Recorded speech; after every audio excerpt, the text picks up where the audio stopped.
I was going to school and cat pissed me off. I will slap you so hard even Google won't be able to find you shirt. But even without school, my job wouldn't give me full-time. I was a delivery driver for a grocery store, pharmacy, flower shop kinda thing.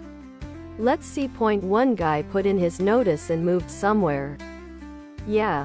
3 people quit, which meant there was only me. A retiree that barely came in. Cat pissed me off. I will slap you so hard even Google won't be able to find you shirt. Tank top, V-neck, sweatshirt and hoodie. Hoodie, sweatshirt, tank top, V-neck. I had school and I was on SSI, which cat pissed me off. I will slap you so hard even Google won't be able to find you shirt. How many hours I can work? The job paid $9 per hour. My former employer was paying $11 per hour.